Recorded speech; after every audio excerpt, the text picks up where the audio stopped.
Yo, what's up guys, it's your boy Sami here. Today we are gonna see, what if Naruto had one eyes of a god, part 1. Hope you'll enjoy this video. So before we start, please subscribe to our channel, and like this video. So let's get into the video. Naruto watched cautiously, as Nagato trembled with sweat on his brow, eyes shut tight, head bowed, and hands held in the serpent seal. His hair had changed from a deep dark red to white, and he looked as though he was on death's door, more so than he was before. Naruto hadn't seen anyone in this bad of shape since he dragged Sasuke back from the Valley of the End, and he and Sasuke had both taken a pretty thorough beating from one another. Nagato's blue-haired companion, Conan, only looked on, an expression of worry painted on her normally stoic face. Naruto knew he had just performed a taxing, but he wasn't sure what it did, or why the woman seemed to be concerned. What just happened? What was it, he asked. The woman spoke, her voice calm despite her concerned expression. Rin Tensei no Jutsu. The blonde looked at her with a confused expression. Nagato's ocular power is one that can govern life and death, she continued. Naruto's eyes widened as he began to understand. You don't mean he trailed off? Conan averted her gaze to the ground. The villagers that were killed will be revived, one after another, she spoke placidly, though her face and eyes betrayed a sense of sorrow. Nagato held the hand seal as he raised his head and opened his eyes slowly. Naruto watched as those purple-ringed eyes focused intensely on him. Nagato spoke in a tired voice. I'm still in time to revive those I've killed since arriving in Konoha. It's the least I can do for them. Naruto only stared at Nagato incredulously. The man who sat in a machine that let him control the 6 bodies he had defeated earlier, the very same man who was responsible for so much death and the destruction of his home, was now saving everyone whose lives he had cut short. Though Naruto's blood was boiling, he felt relieved that those same people would be back. He couldn't help but feel a small amount of gratitude, but he didn't show it. Nagato released the hand seal. His breathing was labored, but he somehow mustered the strength to speak. War inflicts death, injury, and pain to both sides. The death of someone dear is hard to accept. We convince ourselves that there's no way they could die, he said with tired determination, as he slowly lowered his arms, blood dripping from the corner of his mouth onto the machine. Conan glanced quickly at her companion before resting her gaze on the blonde Konoha ninja in front of them. She remained worried, but her expression relaxed slightly, as she acknowledged the truth in Nagato's words. It especially can't be helped with your generation, you don't know war. You may try to find meaning in death, but there is only pain. Nagato raised his eyes to look at Naruto, as he continued. An unbearable hatred, senseless deaths, eternal hatred, and a pain that does not heal. That is what war is, he said, as Naruto watched him, listening intently, his expression unwavering. Naruto, this is what you will be facing in time, the skeletal man stated. Naruto's eyes widened. What does he mean by that? Does he somehow know what's going to happen in the future? That would be hard to believe, but after everything that's happened here today, I really wouldn't put it past him, he mused to himself. Nagato took a deep breath before he closed his eyes, and chuckled softly. You and that book, it feels like someone set it all up. Or, perhaps, it was the work of a real god. Naruto only stood there, watching Nagato carefully, still not showing any emotion. It seems my work ends here, Naruto, Nagato said wearily, as his eyes opened once again. I believe you can bring true peace in my stead. Naruto's eyes widened, as he took a small, but sharp intake of breath. He noticed Nagato's eyes change ever so slightly, softening almost imperceptibly, but the blonde knew that Nagato's last statement carried more weight than he let on. Those were his last thoughts before he felt his eyes grow immeasurably heavy, his knees turned to jelly, and gave way beneath him. The world spun, as he suddenly felt himself in a state of freefall. It was slow, agonizing, he had lost control of his body. Care for Conan, he thought he heard Nagato say. His vision darkened, and he felt nothing, as he hit the ground with a thud. He hadn't noticed the one-handed seal that Conan made, and he didn't feel the wave of chakra that knocked him out cold. She walked over to the Konoha ninja, looking over her shoulder at Nagato. This time, there was apprehension in her voice. Are you sure about this, Nagato?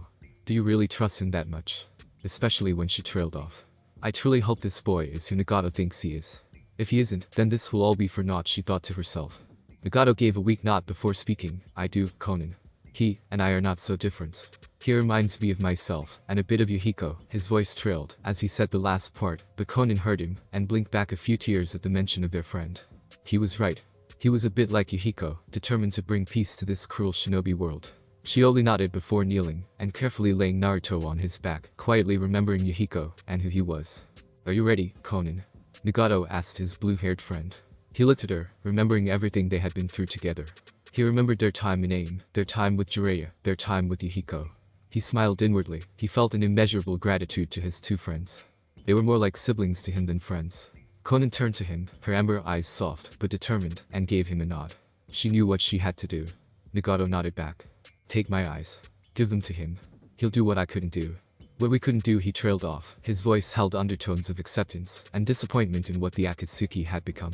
Conan rose and started towards Nagato, and he spoke with his last breaths as she did. Thank you, Conan, thank you for the bread. Thank you for being my family, he said with a weak voice, as his eyes shut for the last time. Conan looked upon the man she came to see as a brother, blinking back long withheld tears. No, Nagato, thank you, she shakily whispered as she took him and laid him down next to Naruto. Conan took a deep breath to relax herself. She wasn't a medic by any means, but she had knowledge of first aid and treating wounds of different sizes from her time traveling with Yahiko and Nagato. She had minimal knowledge of medical ninjutsu and only learned the basics of mystical palm, thanks to Jiraiya telling the trio about his teammate, Tsunade. This, however, was something she had no knowledge of outside of basic anatomy.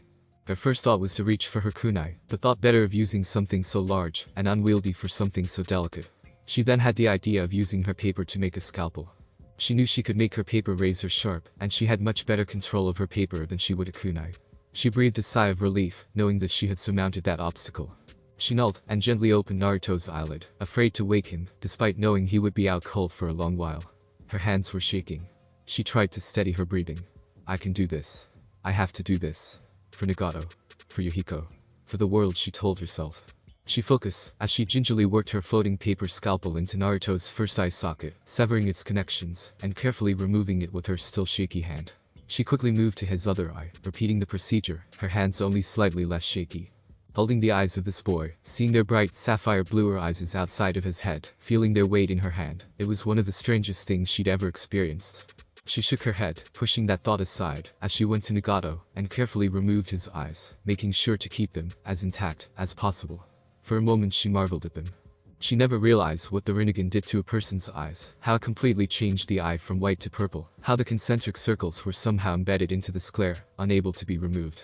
She breathed a sigh of relief, only to notice her hands were covered in blood. She stared at her hands in utter shock, one holding Naruto's eyes, the other holding Nagato's. Don't faint, don't faint, don't faint, don't faint, damn it, she thought, as she took a deep quivering breath to calm down. She was no stranger to violence, no stranger to blood or death, but something about this made her skin crawl. She pushed those feelings aside, as she got to work, gently opening each of Naruto's eyelids once again, carefully sliding Nagato's purple orbs into place. She drew upon her knowledge of mystical palm, and focused, trying to stop the bleeding, as best she could, and to repair the muscles and optic nerves. Sweat beaded on her forehead, as she focused on pushing the healing chakra into Naruto. I pray this holds together long enough for him to get proper treatment, otherwise this will have been for nothing, she thought to herself.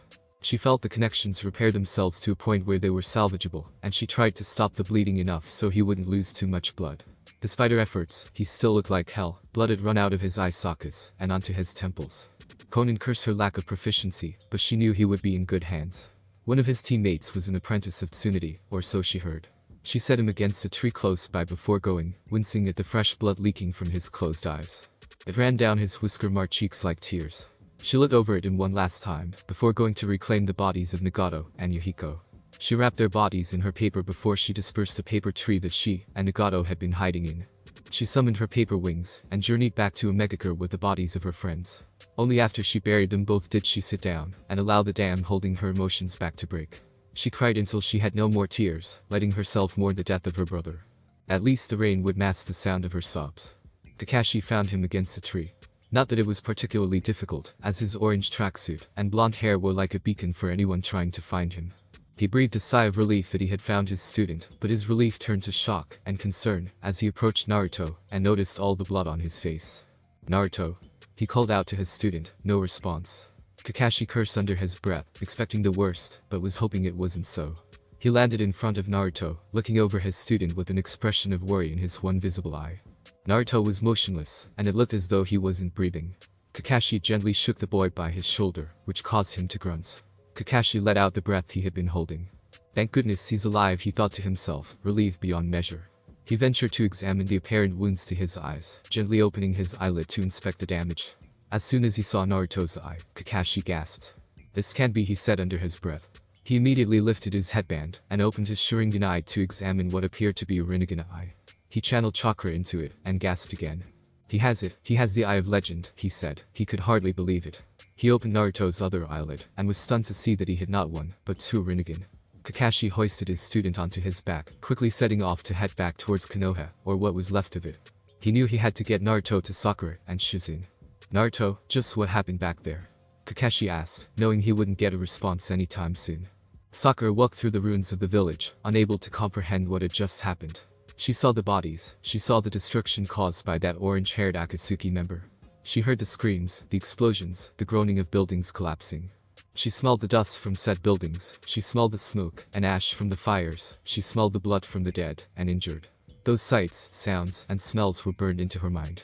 She remembered when Naruto finally arrived and fought Pain. She saw him stab Naruto, pinning him to the ground. She watched in horror as he threw Hinata around like a ragdoll before he drove one of his rods through her. That was when she felt the air explode with a familiar chakra. After the explosion of chakra from the nine-tailed fox that nearly knocked her off her feet, the two fought furiously, and she remembered Naruto tearing after Pain into the forest. She immediately set off to look for survivors after Sasuke snapped her out of her trance. While the village was still destroyed, the very same people she had seen perished were back, somehow just as alive as they were before the attack. She could hardly believe it. She even ran into Kakashi, who she embraced, glad to see a familiar face. "Kakashi-sensei, where's Naruto? I haven't seen him since he asked, as her voice trailed off. Kakashi's visible brow raised. "Since what, Sakura?" he asked Kunoichi, with a hint of concern in his voice. "Since he went berserk and released that chakra again," she said, biting her lip and averting her eyes. Kakashi's eyes widened at the mention of the Nine-Tails chakra. "The Nine Tails? That can't have been good. I'll need to follow up with Yamato," he noted, as he continued to listen to his students. Sakura took a breath and regained her composure. "He fought Pain in that state for a bit before they both went into the forest," she stated, finally meeting her sensei's inquisitive gaze. Kakashi nodded, a determined look in his eye. "Thank you, Sakura. I'll go look for him, since he could be hurt. It would probably be best for you to find Shizune if she's around, and tends to the wounded. I'll come find you, and Sasuke once I've found Naruto," he said before sprinting off towards the forest. Sakura sighed to herself, and wrung her hands. "Naruto, please be okay, Kakashi-sensei, please find him," she prayed. Sasuke was looking for survivors, while she was heading to the field hospital that had been set up to tend to the wounded. Sasuke had promised her he would meet her at the field hospital after he had finished his search. She walked at a steady pace, her emerald eyes never left the ground, as worry gripped her heart like a vise. Sasuke had been looking for survivors and pulling bodies from the rubble when it happened. He felt something strange. The next thing he knew, the same body he had just pulled from the rubble glowed green stood up on its own. Instinctively, he activated his Sharingan to see if it was but much to his shock, it wasn't. The same person who was dead not even 5 minutes ago was alive and walking, as though nothing had happened. He blinked a few times, mouth agape, before shaking his head to snap himself out of it. Looking around, he could see more people rising where green glows appeared. What in the world is all this? People are just coming back to life. Is this some sort of Sasuke asked himself, trying to reason his way through the events unfolding before him. His mind immediately went to his teammate and best friend. "Naruto, what happened? What did you do?" he asked aloud, watching people once deceased walking once more, his expression stoic despite his surprise and disbelief at the situation. "You'd better come back safe, you idiot," he thought to himself. He was worried about the blonde fool, but he would never admit it to anyone, not even himself. He made his way to the field hospital to find Sakura. The field hospital was in chaos.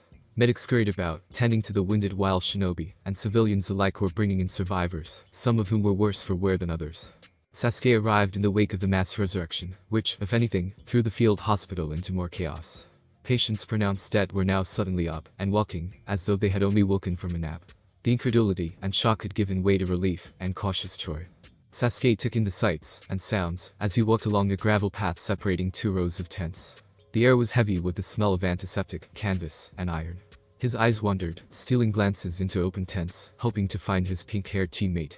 Though he wasn't thinking about it, he was hoping to find Naruto with Sakura.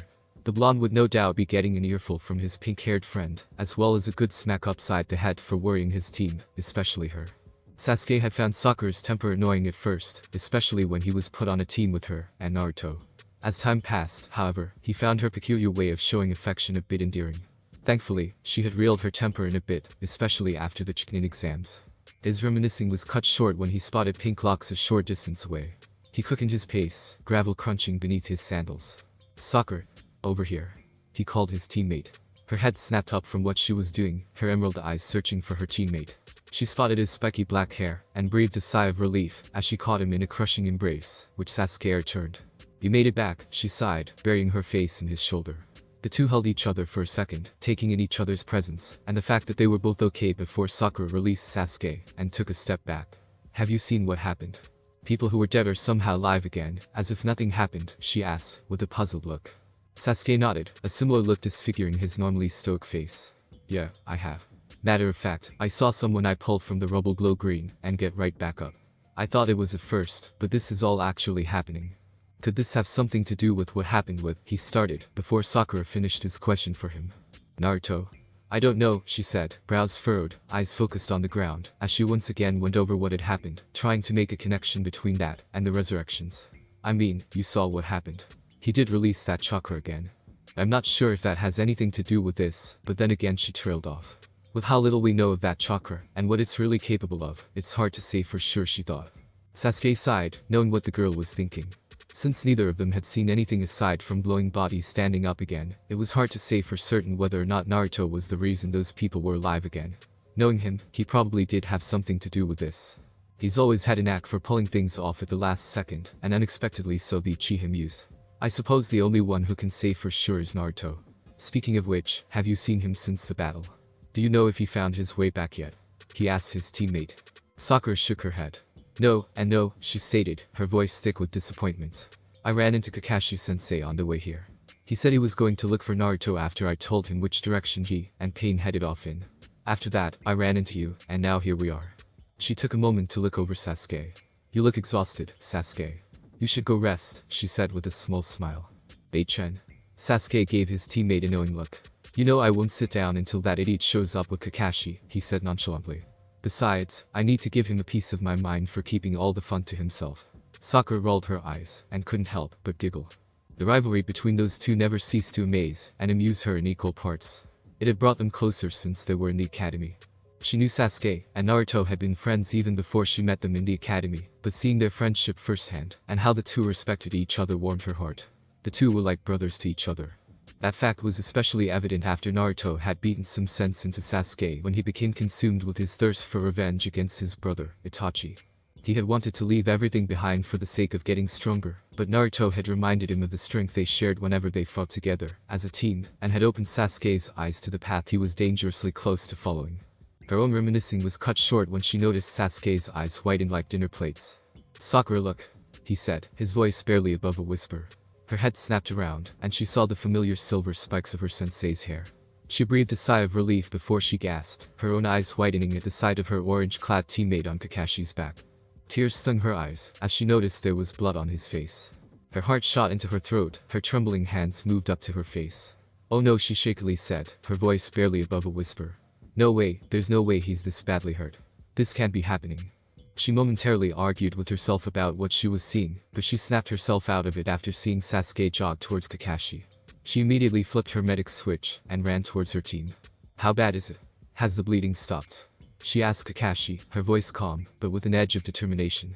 She immediately started leading him to find an open tent. I'm not sure just how bad, but the bleeding has slowed. He's unconscious, but he seems stable for now, he replied urgently. Sakura nodded, and breathed a small sigh of relief, mentally noting how the blood had fallen on his cheeks and his temples. Someone did this to him while lying down. Did Pain do this? Why go for his eyes specifically? She wondered. She turned to Sasuke, his face was stoic, but his eyes showed genuine concern for his friend. Sasuke, go find Shizune, and bring her here. Tell her it's an emergency with Naruto. Sensei, let's get him inside, she calmly ordered.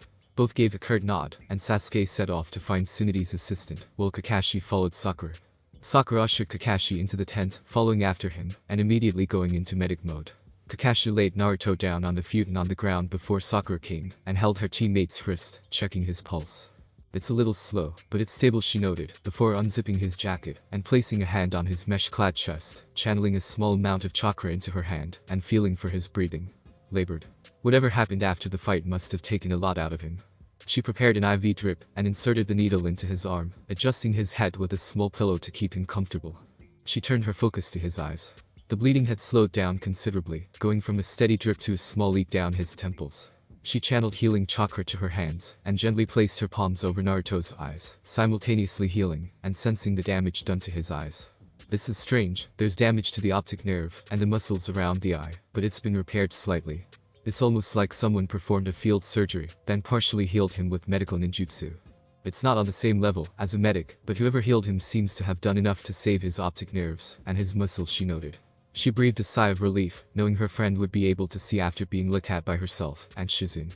She turned to Kakashi's waiting gaze after finishing her examination. How is he? Is it as bad as it looks? The masked Chunin asked. Sakura shook her head. He'll be alright. He should have no problem seeing and looking around after Shizune and I take a closer look and heal him further. There's just one thing that's strange about what I found.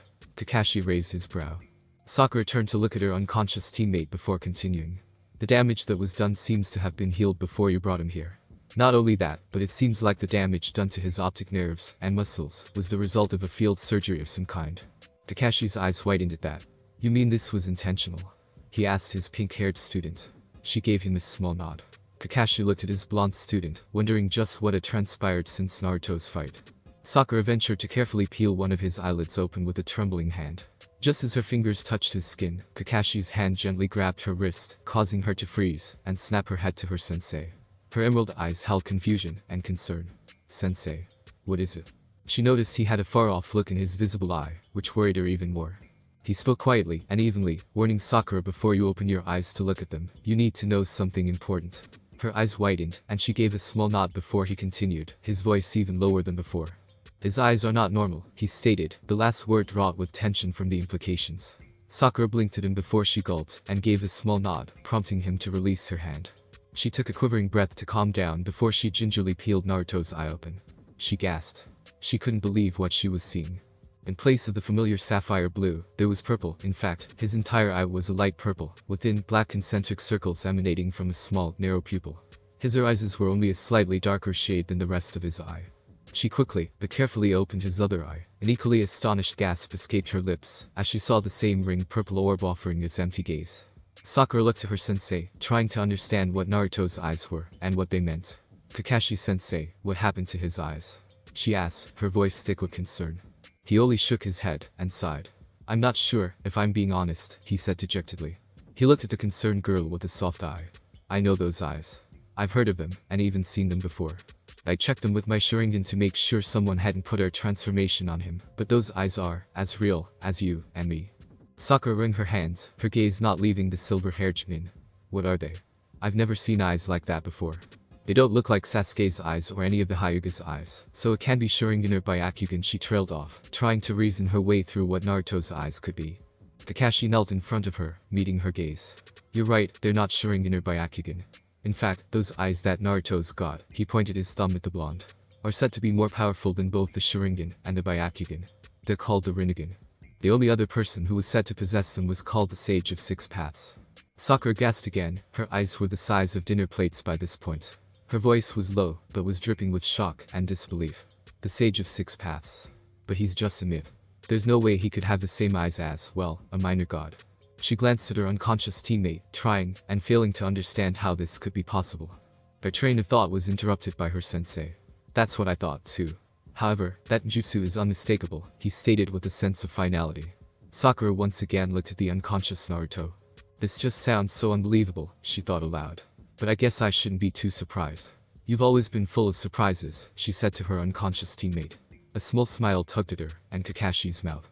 They sat in silence for a moment. Sasuke entered the tent and snapped them back to the matter at hand. I found Shizune, he announced, as he ushered Tsunade's dark-haired assistant in. Sakura quickly got up and thanked Sasuke before filling Shizune in on the situation and Naruto's current condition. I checked his vitals, he's stable for now. Breathing is a bit labored, likely from fatigue and the force of whatever knocked him unconscious. The bleeding has slowed considerably. She paused before looking at Shizune with a pleading gaze. Shizune, I need you to promise me something. She turned to Sasuke. You, too, Sasuke. They both gave Sakura puzzled looks before nodding. Sakura gestured to both of them, as the trio knelt down next to Naruto. Sakura looked at both of her raven-haired companions before speaking in a quiet, but serious voice. What you're about to see stays between us, and Lady Tsunade. Nobody else is to know about this, clear? Sasuke's face hardened, as he grasped the severity of what she was about to show them, while Shizune still wore a confused expression. After looking into Sakura's pleading gaze, she nodded. Sakura took a deep breath before she gently opened one of Naruto's eyelids, revealing one of his Rinnegan. Shizune gasped, and brought her hands to her mouth, lost for words. Sasuke's eyes widened as he instinctively activated his Sharingan, which Kakashi took notice of. It's not a transformation area I checked when I found him. Those eyes are real, he explained to the Uchiha.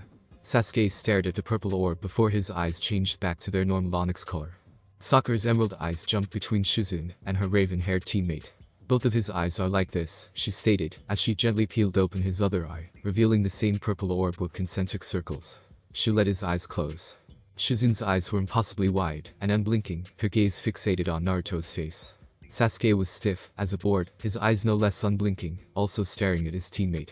They all sat in silence, the air thick with uncertainty and shock. Sasuke was the first to break the silence. Kakashi-sensei, those eyes, are they ninjutsu? They sure as hell aren't Sharingan or Byakugan, he asked, not looking away from Naruto. Kakashi nodded. They are. Naruto seems to have acquired the Rinnegan, he said plainly. Both Sasuke's and Shizune's heads snapped to look at the silver-haired man. They were met with his usual half-lidded, indifferent gaze. This time Shizune spoke, her voice trembling slightly. The same eyes as the Sage of Six Paths, but how? She thought aloud. There's something else that I should mention, Sakura began, as Sasuke and Shizune turned to face her. When I was examining him, I found that the damage done to his optic nerves and the muscles in his eye sockets was repaired before he got here. Not only that, but the damage that was still present was too precise to be anything inflicted by something like a kunai or, heaven forbid, someone ripping his eyes out with their bare hands.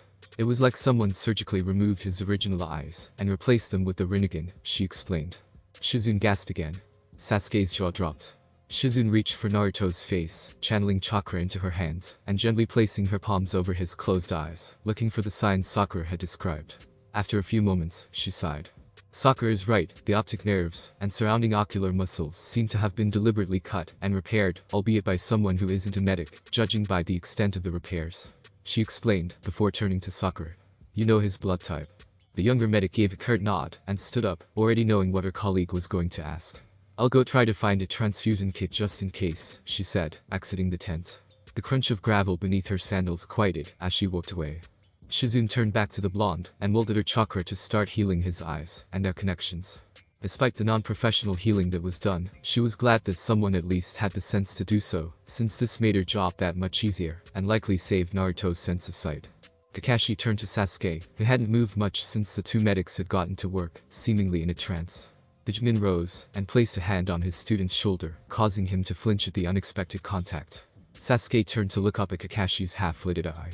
Come on, let's give Shizune some space while she fixes up Naruto, Kakashi said calmly, trying to relax the Uchiha. Tell Sakura we'll be outside resting, we won't be far away, he said to Shizune. She nodded over her shoulder with a small smile aimed at Sasuke as she continued to work on Naruto. Sasuke sighed. He didn't want to leave his teammate and friend alone, but he knew that he would want him to be rested, as well.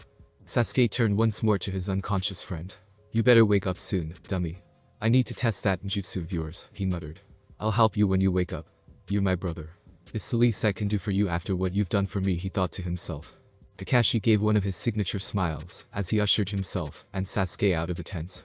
It was late afternoon, and the sun had crept further into the west, ghosts of orange and pink peeked out from the horizon, signaling the impending sunset. Thin wisps of clouds adorned the sky like brushstrokes of white on a light blue canvas. The beauty and serenity of the heavens stood in stark contrast to the tragedy that occurred below.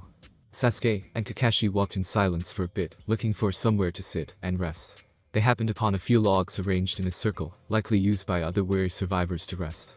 The duo sat across from each other, each letting out an exhausted sigh. Kakashi's visible eye closed as he gathered his thoughts and meditated, while Sasuke studied the gravel and dirt beneath his feet. Sasuke broke the silence, retrieving his canteen. So, Kakashi-sensei, he started. The masked nin let out a hum and slowly opened his eyes to meet his student's onyx gaze.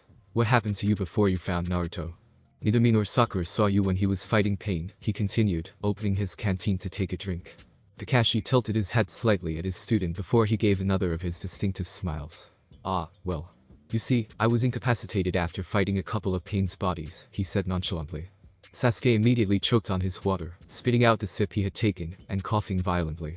Kakashi maintained his jovial expression. Sasuke turned to his sensei with a furrowed brow after he cleared his throat. What do you mean incapacitated? He probed, knowing there was more behind that word than simply being unconscious, given Kakashi's way of understating even serious matters.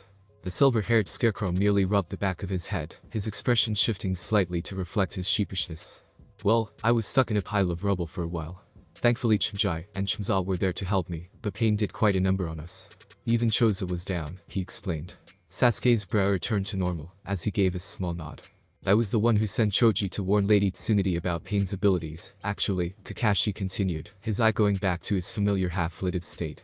Sasuke nodded once more, as Kakashi told more of his side of things. After that, I have no real recollection of anything.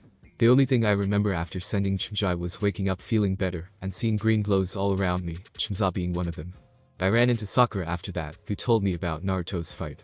I found him in the forest, and the rest you already know since you were there, he finished with a smile beneath his mask. Sasuke was finally able to take a drink from his canteen. He sat in silence for a moment, taking in everything his sensei had just told him. He remembered walking with Sakura before the first attack started, helping the civilians to safety, fighting off strange summons, and helping Andu. It was chaos like he had never seen before. Just as he had found Sakura again, he saw the bright flash just before the village was reduced to rubble and a crater. He let out a sigh, trying not to let his mind linger too long on the memories of his home being attacked. Sasuke turned to the Chunin. You know, sensei. I don't think I ever thank you, he stated. Kakashi raised his eyebrow at this. Thank you. For what, Sasuke? He asked, puzzled. Sasuke gave a small smile. For everything, really, he said nonchalantly.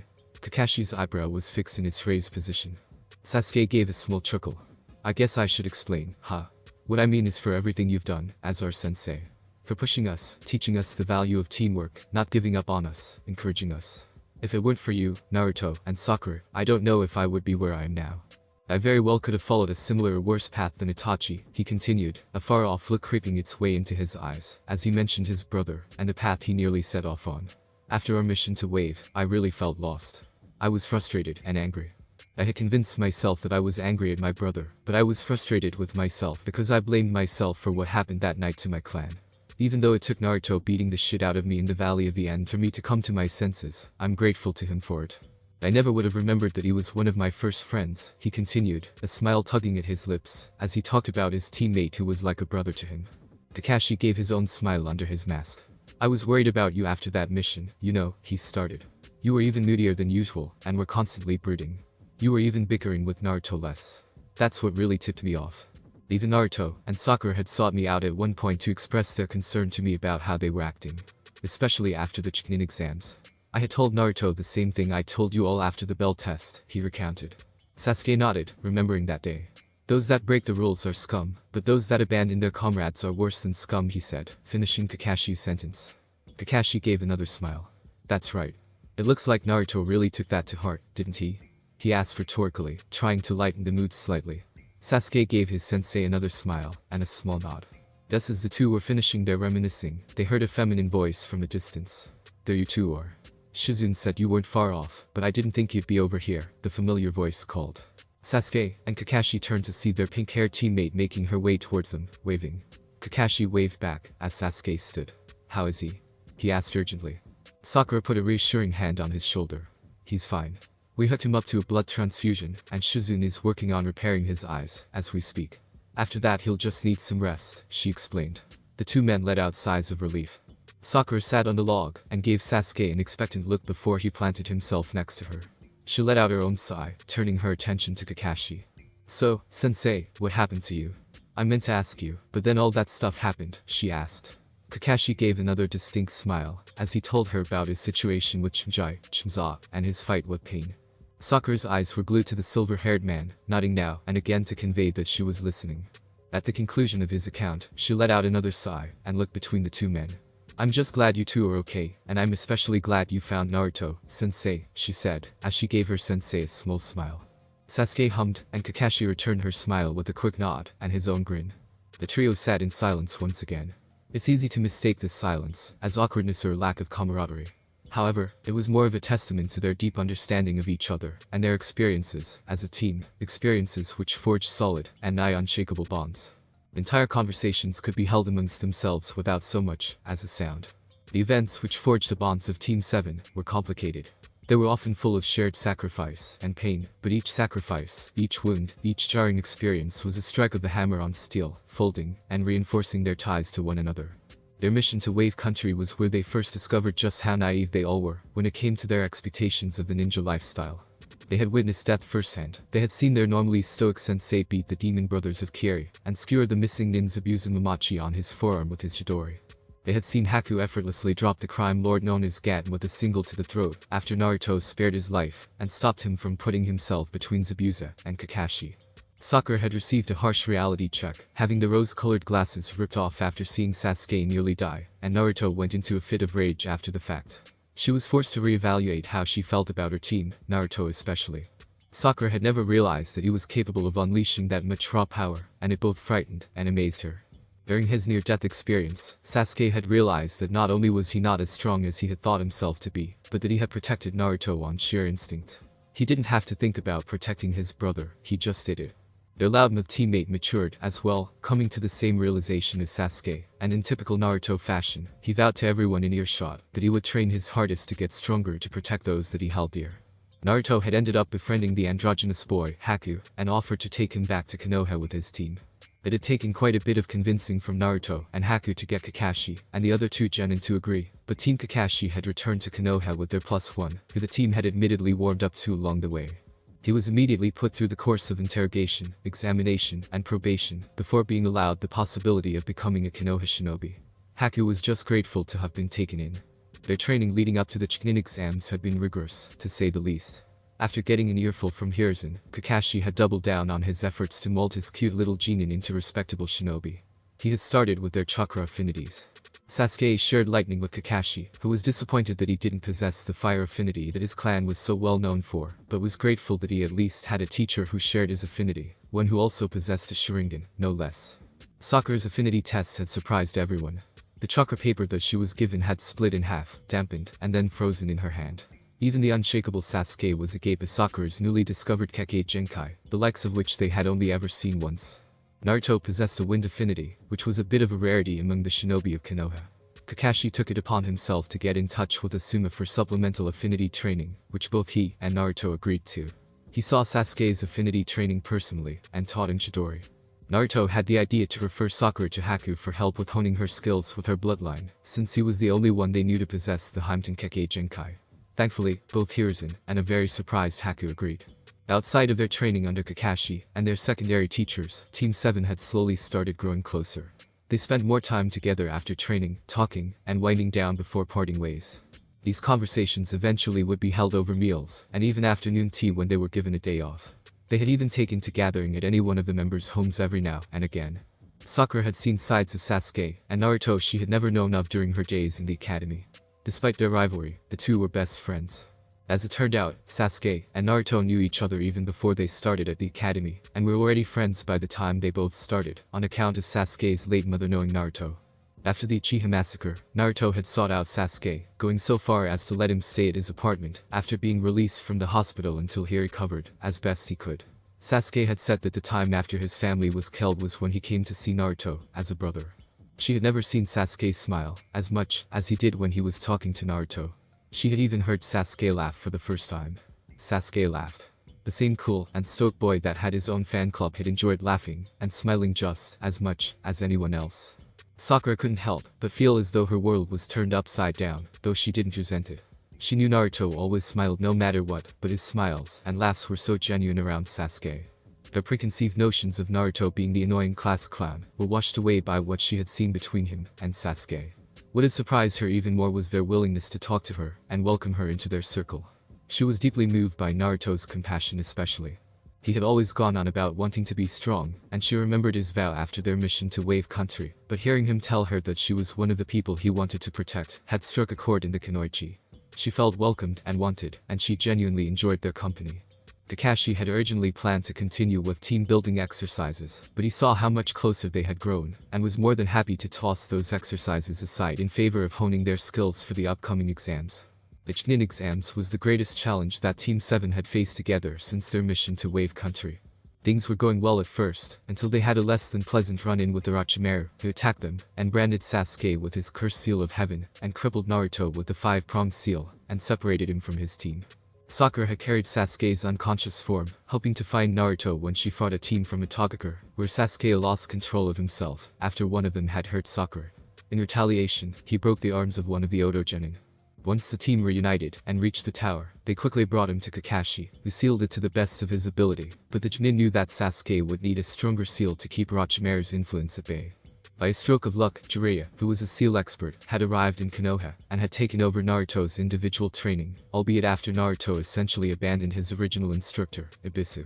The blonde genin had mentioned what happened to Sasuke, and Jiraiya took it upon himself to examine the curse mark with Hiruzen and Kakashi's permission.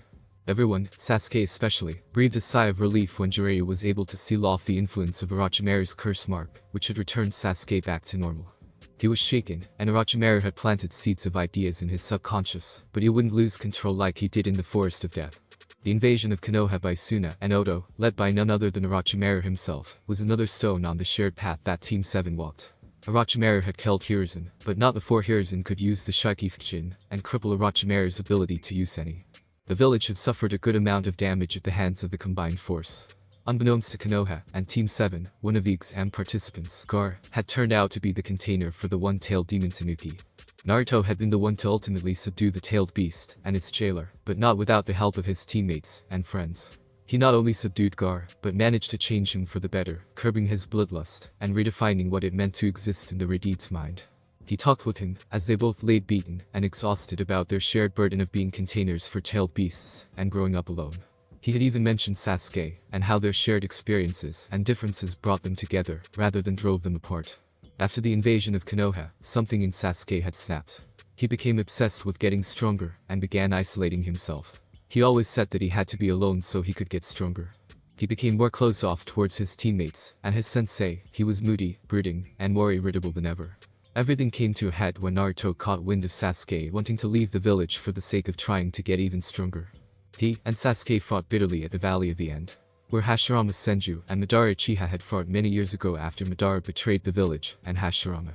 The fight had provoked Naruto to the point of releasing some of the nine-tailed fox's chakra, while Sasuke had released some of the power of the curse mark. Naruto had screamed at Sasuke how much he, Sakura, and Kakashi cared about him, and how strong they all were, as a team. Each statement was punctuated by Naruto's fists connecting with the raven-haired boy. It wasn't until Naruto held down Sasuke by his shoulders and wept over him that Sasuke snapped out of his lust for power. He wept for his friend, he wept for his brother. All at once, the memories of how close he had grown to his team and how close he and Naruto were from the time they were children flooded back to him. From that day on, he vowed never to abandon his friends for the pursuit of power. Itachi be damned. Jiraiya had caught wind of the trio's accomplishments and decided to take them along to search for Tsunade to serve as Hiruzen's successor, as the 5th Hokage. Naturally, he left that not-so-small detail out when he had asked them to come along, and instead told them they were being sent to retrieve a famous Kunoichi medic named Tsunade. Sasuke and Sakura had heard Naruto refer to the Toad Sage as Privy Sage on account of witnessing him peeping on the women's hot springs for so-called research. They had gently rebuked him for referring to one of the legendary Sannin as such, claiming that someone of his stature couldn't possibly do that. Naruto had vehemently protested their refutations, staking his own claim of Jiraiya being more of a womanizing peeping Tom than they thought, much to the chagrin of the sage. They were proven wrong, however, when they consistently found him in bars with women on each arm, a perverted grin plastered on his face, and giggling like a schoolboy. Naruto scoffed mirthfully at their ignorance while Sasuke and Sakura gaped. Sasuke could hardly believe that this was the same man that had sealed his curse mark, while Sakura could hardly believe that he had the nerve to be so sleazy. The handful of times that they had caught the Toad Sage peeping on women's hot springs further proved that the title of Pervy Sage wasn't unjustified. Said instances threw Sakura into fits of blinding rage. Their fury was enough that Sasuke and Naruto had to hold her back from beating the white-haired Kager to a pulp. From that point on, even they referred to him as Pervy Sage behind his back. Naruto was the only one audacious enough to call him that to his face. After searching several small towns, sleazy bars, and shady casinos, they had found Tsunade in a pub surrounded by empty sake bottles, accompanied by her assistant, Shizune, and her pig, Taunton. Tsunade was aghast that Jiraiya was able to find her after all those years, while Team 7 could hardly believe that the woman before them was the world-famous Kunoichi medic Tsunade. Jiraiya revealed the reasons that he and Team 7 were looking for her. She refused the offer to be the next Hokage, stating that it was a position that only fools would take. An enraged Naruto had challenged her to a match, on the condition that if he beat her, she would come back with him and be Hokage. She accepted, and after revealing herself to be one of the legendary Sannin, beat him with one finger. Naruto had begrudgingly admitted defeat, but Jiraiya had decided to keep trying his luck, so the group trailed Tsunade for a few days after that night. One reason that Tsunade had for not returning with them was that she had been approached by Orochimaru, who had tempted her with a promise to revive her dead lover, Dan, and her younger brother, Nawaki, without Ito Tensei, in exchange for healing his arms, which were crippled by Hiruzen using the Shikifujin on him. The grief-stricken woman had agreed, only to be betrayed by the Snake Sannin and his underling, Kabuto. Luckily for her, Shizune, Jiraiya, and Team 7 stepped in to help. Orochimaru had fled, leaving the fighting to Kabuto. After incapacitating Shizune and forcing Jiraiya to tend to her, he had made short work of knocking Team 7 out of the way. Unfortunately for him, the trio would not be so easily defeated. After mercilessly laying into Tsunade with repeated kicks and punches, the three genin rose. Fueled by their combined anger at the traitor and their desire to fulfill their duty, they relentlessly defended Tsunade. The woman sat there in awe of what she was seeing. Not only did she see the will of fire that her grandfather and great-uncle had spoken of so fondly, but she saw in Naruto the same passion she had seen in her little brother, as well as the same desire to protect that she had seen in Dan. After Naruto had beaten Kabuto with his newly learned technique, the Rasengan, Tsunade couldn't help but stare at him and his teammates. These three genin were stronger than she had originally thought. She rebuked herself for underestimating them. After patching up Shizune and tending to the wounds sustained by Team 7, Tsunade had agreed to return to Konoha with them and accept the position of 5th Hokage. After some much-needed rest, the genin of Team 7 reunited with Kakashi, who decided that it was time to step their training up in terms of intensity. Since Jiraiya was in the village, Naruto had begun more intensive training with him and less with Asuma. Sakura and Haku had resumed refining her Himten, and Sasuke had once again started training more with Kakashi. They picked up missions here and there, and still had found time to hang out and keep their friendship going. Not long after their training had resumed, Jiraiya had offered Naruto a chance to take a trip with him outside the village, both to train and to see more of the world they lived in. Of course, he didn't mention that it was also partially due to increasing reports of the Akatsuki being on the move. He had hesitated when Jiraiya had said the trip would be for almost 3 years, but Naruto agreed after speaking to his teammates and his sensei, who were incredibly supportive of the idea. Hearing of Jiraiya's training trip had given Kakashi the idea to take Sasuke with him on a trip of their own. Haku and Sakura talked at length about their options, and opted to approach Tsunade about the possibility of being taken on as apprentices, given that both had excellent chakra control and had considered becoming medic nin. Sakura had mentioned the idea to Ino, who was glad to join them. Tsunade had groaned at the prospect of having 3 new apprentices besides Shizune, but saw it as the opportunity she was looking for in terms of starting up a dedicated medical program for Konoha, and accepted the 3 under her tutelage. As fate would have it, Naruto and Sasuke had run into each other on their return journey after 2.5 years. The two had talked and caught up with each other right up to the moment they reached the gate, talking mostly about the rigors of their respective training trips. Naruto told Sasuke about how he had improved and nearly perfected the Rasengan with Jiraiya, along with working on his wind chakra manipulation. Sasuke had mastered Kakashi's original movie, Chidori, along with his clan's signature fireball jutsu. He'd also learned quite a bit of, and now wielded a ninjato that was about the same length as a katana. It was a bit odd, as far as swords went, even ninjato, it was solid black, save for a small Uchiha crest on the handle, which was flush with the scabbard. He had named it Kusanagi, as a parody of the real Kusanagi that Orochimaru wielded. Sasuke was smiling ear to ear about how he had awakened his 3rd Tomo in his Sharingan, thus fully evolving it. Naruto couldn't help but beam with pride at his best friend. After reaching the village and reuniting with Sakura, Haku, and Tsunade at the Hokage Tower, they decided to celebrate with lunch at Ichiraku. Along the way, Naruto and Sasuke had run into their old classmates and took time to catch up with them on the way. After their meal, Naruto gifted Kakashi a new, unreleased volume from the Icha Icha series called Icha Icha Tactics, which Kakashi accepted while giggling like a schoolboy. Everyone could only awkwardly marvel at how much their sensei loved such a steamy novel. With Team 7 reunited, they were permitted to go on missions once again. Of course, they would continue training with their respective teachers. When Sasuke learned that Naruto had signed the Toad summoning contract and Sakura had signed the Slug contract, he couldn't help but feel a little left out. In the 2 years that he and Kakashi were on the road, there was talk of summoning, but he never signed a contract. Kakashi had offered to let Sasuke summon Pakin and his ninja dogs, but Sasuke politely declined. It wasn't so much that he didn't like Pakin or appreciate the offer, he just wasn't much of a dog person. Truth be told, he preferred cats. Sasuke once more broached the topic of summoning to his sensei, who had suggested he speak with the Takubetsu Chunin, who held a particularly unique summoning contract. No sooner did Anko Mitarashi appear in an extravagant cloud of purple smoke, dango skewer in hand. Sasuke was perplexed at first, unsure as to why the half-insane Tiandai specialist had appeared before him and Kakashi. She explained that not only did she hold the snake summoning contract, but also had her own curse mark, courtesy of a certain despicable snake Sannin. She offered Sasuke the summoning contract, which he accepted and signed. Snakes, in his mind, were like cats, quiet, calm, and relatively low maintenance. Snakes were just longer, had scales, no legs, and were cold-blooded. He had also borne witness to how strong Orochimaru's snakes were, and figured a summon with that kind of power would prove useful. By way of recommendation from Kakashi and Jiraiya, Sasuke and Naruto were promoted to the rank of Chunin. Naruto had wondered aloud why Sakura wasn't being promoted along with them, which Tsunade coolly dismissed by stating she had already been promoted. Sakura had gently added that many of their classmates were also recently made Chunin, while Shikamaru was on his way to Chunin, while each had been a Chunin for a few months by that point. As Sasuke and Naruto were still reeling over the fact that they had only just been promoted to Chunin and caught up with their classmates, Jiraiya and Kakashi appeared. Jiraiya had then told the group what he knew about the Akatsuki and their movements. Gaara, who had recently been named Kazukiage, had been captured by the Akatsuki. Tsunade had instructed Team 7 to head to Suna and aid them in whatever way they could to retrieve him. They would set out immediately. On their way to Suna, Team 7 had encountered Temari, who was on her return journey from the Chunin exams in Konoha. She decided to accompany them after catching up briefly. During their journey, Naruto had told Temari, Sasuke, and Sakura that he was the container of the nine-tailed fox, and how the Akatsuki are targeting Gaara because of his status as a Jinchuriki. Sasuke and Sakura made a vow to themselves that they would do everything they could to protect Naruto. Upon their arrival in Suna, Team 7 had learned of the attack on Kankurum by Sasori of the Red Sand, one of the two Akatsuki who attacked Sun and kidnapped Gaara, and how Kankurum was poisoned by this Sasori.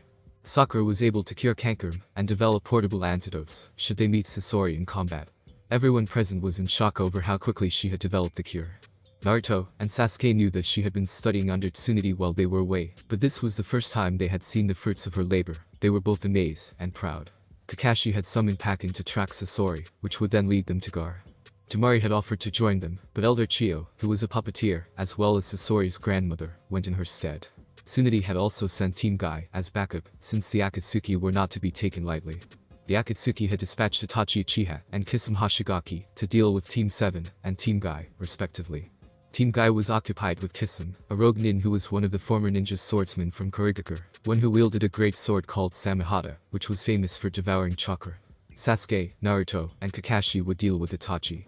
Sasuke had frozen when he saw his brother, struggling to sort through the melange of emotions he was feeling. The ensuing fight was not an easy one, and had taken a great deal of teamwork along with Naruto's new, Buildamura Sengen, to defeat the rogue Uchiha. After the fight, Sasuke sank to his knees in a state of shock over what had just happened. He had fought his older brother, by whose hand the Uchiha clan was slaughtered in cold blood, and he survived. Despite this, he felt like he had failed. Itachi had turned out to be a different person under transformation. Itachi was still alive, Sasuke hadn't even been the one to deal the final blow. He had begun to wonder if he had really gotten stronger, or if he was just kidding himself. Naruto snapped him out of it, reminding him of everything that had happened since that fateful night. He reminded him of his strength of will, and how he was able to overcome the darkness that had nearly consumed him after the Chunin exams. He reminded him that Itachi wasn't the only brother he had, and that seemed to hit home with Sasuke, who sincerely thanked Naruto. Team Guy was largely incapacitated by Kisame, and Guy had fought the former Kiri swordsman alone. Despite the circumstances, he had emerged victorious, as well. Kisame had also been someone in disguise thanks to a shape-shifting technique.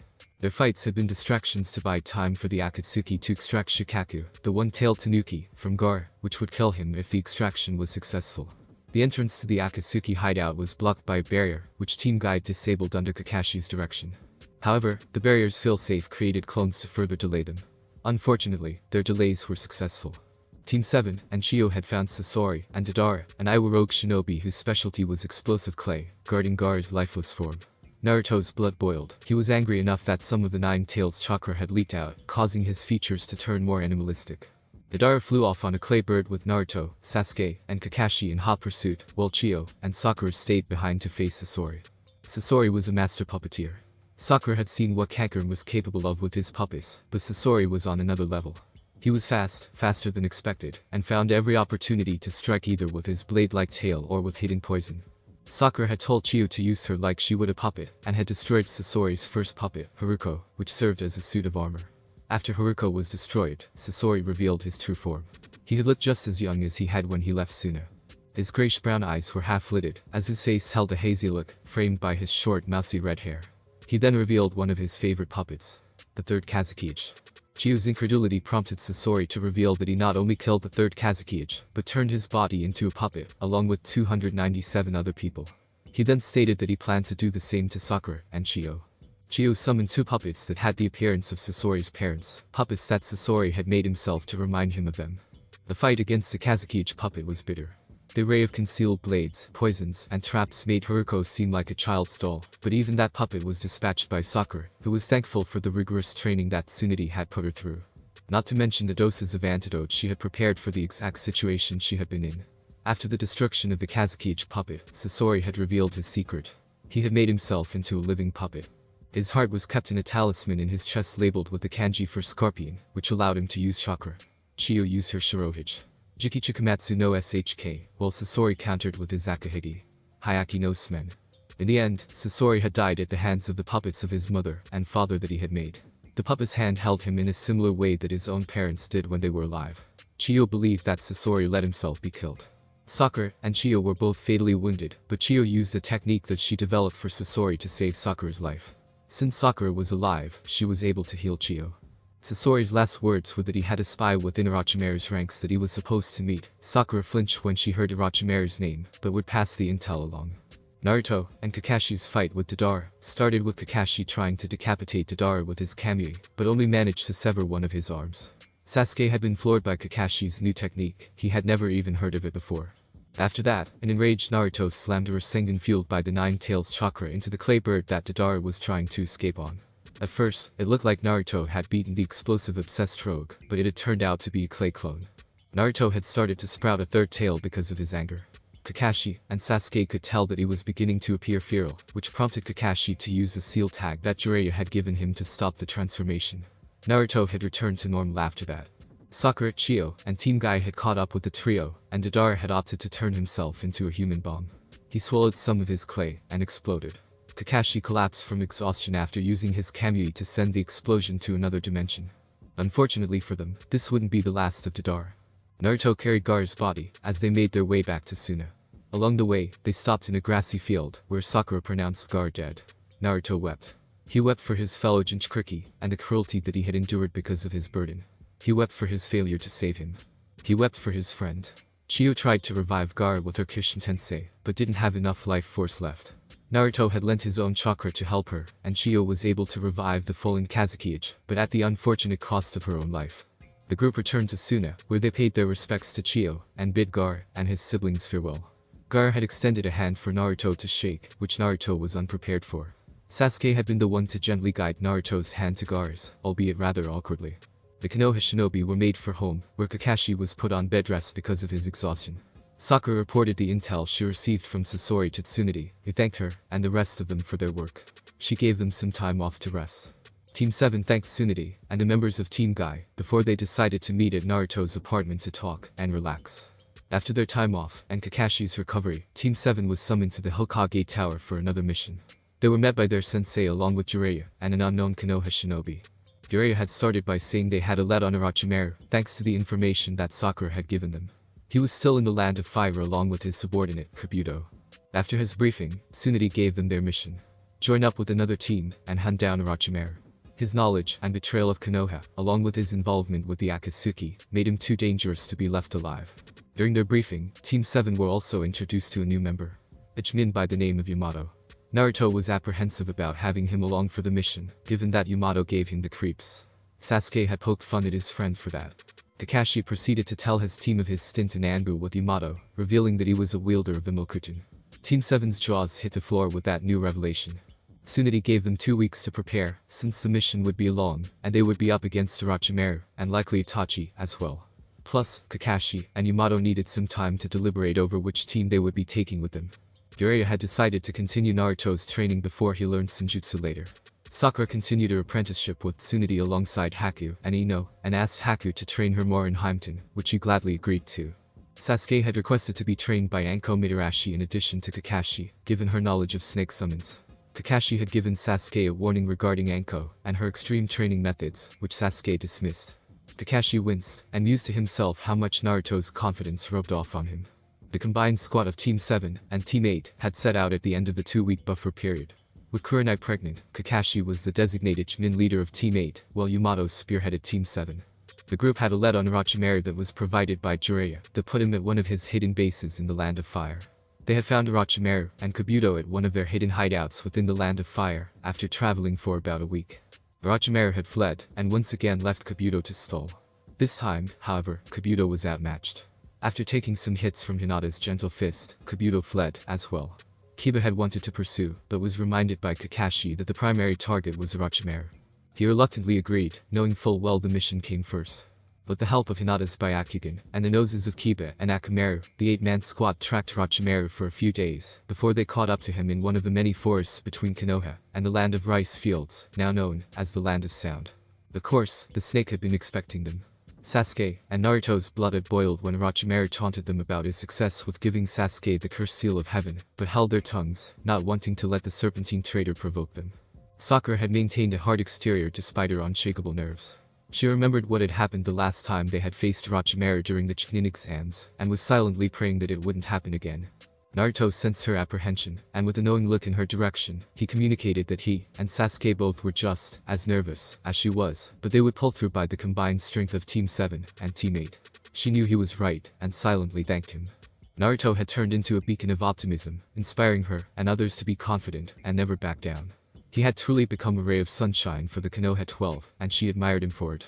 The 8-man squad steeled themselves for the fight that was about to take place. Shino readied his insects, Hinata had activated her Byakugan, Kakashi lifted his headband to reveal his Sharingan, while Kiba and Akamaru poised themselves in their signature Taijutsu stance. Sasuke's Sharingan was blazing crimson. As he drew his ninjato, Naruto drew kunai and flared his chakra, ready to create as many shadow clones as needed. Yamato drew his own kunai, while he began molding chakra to use his Mokuton at a moment's notice. While Sakura did the same for her Himten and her strength enhancement techniques she had learned from Tsunade. The fight was bitter. Orochimaru was nigh on untouchable, his body arching and twisting in unnatural ways to avoid what would be devastating blows. Any blows that did connect had connected with seemingly endless mud clones. Kabuto had managed to further repair Orochimaru's arms, so he was able to use some ninjutsu without many issues. Thankfully, he was unable to summon Manta, his massive personal snake summon, however he was still able to summon snakes to fight with, as well as use some high-level ninjutsu. Kabuto had managed to find his way back to Orochimaru like a human boomerang, which only made things more difficult. Team 8 had elected to deal with Kabuto, while Team 7 dealt with Orochimaru. Their fight was personal. Normally, anger would cloud the judgment and perception of a ninja, but in Team 7's case, it fueled them and drove them to fight harder. Their teamwork was impeccable by that point. Sakura was their main ranged hitter, engaging Orochimaru with kunai, shuriken, as well as some of her Himten that she had learned from Haku. Sasuke made openings by way of his fireballs for Naruto to hit hard and deal as much damage as he could. Yamato provided support with his Mokuton, blocking attacks that would have been lethal had they connected with any of Team 7. Though the trio had improved immensely and gotten stronger, Orochimaru was still a cut above most. They were giving him a run for his money, and now and again had taken the Sannin by surprise, but he deftly dodged many of the hard-hitting attacks. He was toying with them at first, but had been forced to start fighting more seriously after being caught off guard a few too many times, and being forced to shed a few of his precious bodies he had stored. Orochimaru had taken advantage of the fatigue that had seeped into Naruto, Sasuke, Sakura, and Yamato. They were slowing down, which was just what he wanted. He saw his opening, and took it, and slammed Sakura, Naruto, and Yamato into some of the nearby trees, while he threw Sasuke into the ground like a rotten piece of fruit. Sasuke had seen what the snake Sannin had done to his teammates his friends. The sight of Sakura and Naruto, his brother, gasping for air after having the wind knocked out of them before falling motionless. Seeing his precious people at the mercy of the monster that had given him the curse, Mark made his blood boil. He was trembling with rage, his fists clenched hard enough that his nails dug into his palm, and drew blood. He focused his fiery gaze on Orochimaru, who had a smug grin plastered on his face. Sasuke felt something awakening within him, a low thrum of energy in his stomach. He had felt it before. He felt it when he first awakened his Sharingan in Wave Country, and again when he gained his third Tomo during his trip with Kakashi. His eyes stung as his Tomo spun. His normally red iris had turned black, a red, six-pointed pinwheel with a narrow, black pupil spun as it morphed before slowing to a stop. Orochimaru licked his lips with his obscenely long tongue, seemingly salivating at what had occurred in the Uchiha's ever-desirable eyes. Orochimaru had always wanted to have Sasuke's Sharingan, but now that he had awoken his Magicum Sharingan, the Snake Sannin's lust for the ninjutsu had reached a new level. Sasuke was relentless, his Magicum Sharingan was blazing. Every strike he aimed at the Snake Sannin had Sasuke's unbridled fury behind it. Orochimaru was quick, but with his newly acquired jutsu and his training, Sasuke wasn't far behind him. He landed some hard hits, and at one point had even caused Orochimaru to shed one of his bodies to avoid being skewered by Sasuke's Chidori. Unfortunately for Sasuke, the combination of his rage and having his magicum active for so long had tired him out, even if he didn't show it. Orochimaru landed a hit on Sasuke that sent him flying. Just as Orochimaru was approaching the Uchiha air, he was slammed by a mass of potent red chakra. Sasuke looked up to see Naruto standing between him and Orochimaru growling. His whisker marks were thicker and darker, his canines were longer and sharper, resembling fangs, and his eyes were a striking vermilion with black slits in place of pupils. He was surrounded by a cloak of red chakra that seemed to be boiling. 3 tails made of the same roiling chakra extended out from behind him. Sasuke recognized this chakra. It belonged to the 9-tailed fox. He had remembered sensing it during their mission to Wave Country, as he drifted in and out of consciousness after Haku had turned him into a pincushion. This time was different though. Naruto was fully aware of his actions. He wasn't just releasing the chakra, he was channeling it. Sasuke couldn't help but smirk. Orochimaru was no longer smiling.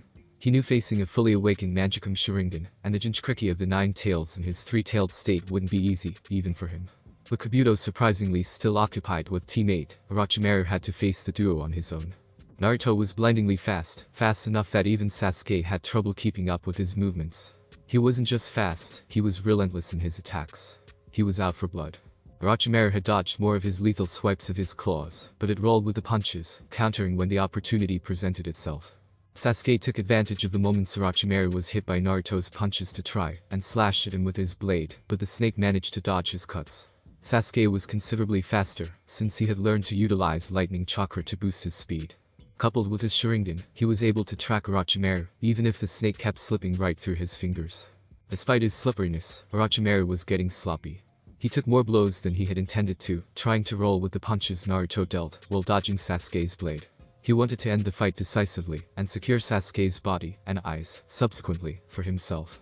He threw Naruto aside once more, charging blindingly fast at Sasuke in a last-ditch effort, his lower body taking on its signature serpentine form. The snake Sannin had the Sharingan and the last Uchiha prodigy in his grasp. He unhinged his jaw, extending fangs not unlike a venomous snake, and sank them into Sasuke's neck with a sickening noise. No sooner after Orochimaru started internally celebrating his success did he feel a strange sensation coming from his back. In a puff of smoke, Sasuke had turned into nothing more than a log, which the Serpentine Man immediately released from his maw. He looked down to see a thin silver line coming from his abdomen, his eyes widening in horror. He turned to see Sasuke standing behind him, his magicum ablaze, giving him a glare that chilled even the indomitable Orochimaru to his bones. He had expected his eyes to be full of fury and rage, but instead they were indifferent, apathetic. Orochimaru coughed up blood, his face contorted in pain. A trickle of blood ran from one of Sasuke's glowing crimson eyes, as he muttered, Amaterasu. Sasuke withdrew his blade, as Orochimaru was consumed in obsidian flames. The Sannin writhed in pain, as the fire burned furiously all over him. Sasuke only stared in cold apathy. After he had seen enough, he freed the Sannin's head from his body with a single swipe of his ninjato. The forest was deathly silent, except for the crackle of the black flames. It was over. Orochimaru was dead, and Sasuke had been the one to kill him. Truth be told, he took no pleasure in Orochimaru's suffering. He wasn't like that inhuman serpent. Even though this was a sort of vengeance, Sasuke felt no sense of triumph over his foe, nor did he feel an inclination to gloat. Rather, he felt relieved that it was finally over, relieved that Orochimaru would no longer be able to hurt people in his twisted ways. Unbeknownst to the Uchiha, Naruto was staring at him with wide, sapphire eyes. His chakra cloak had receded, and his features returned to normal. Sakura had also come to, and bore witness to the death of the man who had hurt 2 of her most precious people a few short years ago.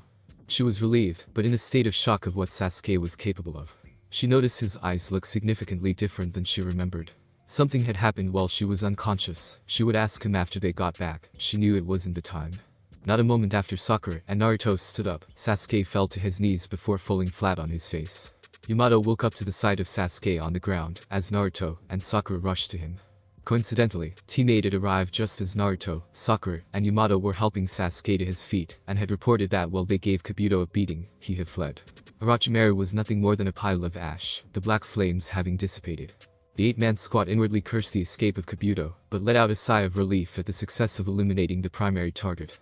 After resting for the night, they had set out to head home. A few days in, they encountered a masked man in a forest between the land of fire and the land of sound. The man was surprisingly eccentric. Sasuke had said that he seemed like he had a screw loose, while Naruto simply said he was a moron. The squad had attacked, but the masked man dodged every single attack, not really taking anything seriously. Some of the more hot-headed members of the squad were infuriated that someone so ditzy was making fools of them. The one-sided fight ended when a person that was half pitch black and half white, seemingly surrounded by a giant Venus flytrap, phased out of a tree limb near the masked man. He had glared at them, and Sasuke and Kakashi swore they saw a Sharingan behind his orange swirl mask. The man had disappeared with a wave of his arm, and the plant man had phased back into the tree, both undetectable even by Hinata's Byakugan. They made haste for Konoha to report to Tsunade. The 8-man squad returned home, weary after everything they had been through. They reported their success in eliminating Orochimaru to Tsunade, who dismissed them after congratulating them. She gave them some much-needed time off, which they were all quietly thankful for. Naruto, Sasuke, and Sakura had decided to hang out after they had gotten some rest, rather than head straight to Ichiraku. Kakashi was glad he finally had some time to read Ichi tactics. A few days had passed before Naruto was summoned to the Hokage Tower, where he was greeted by the elder toad sage known as Fukasaku, who informed him of Jiraiya's death at the hands of a member of the Akatsuki known as Pain. Naruto was crushed.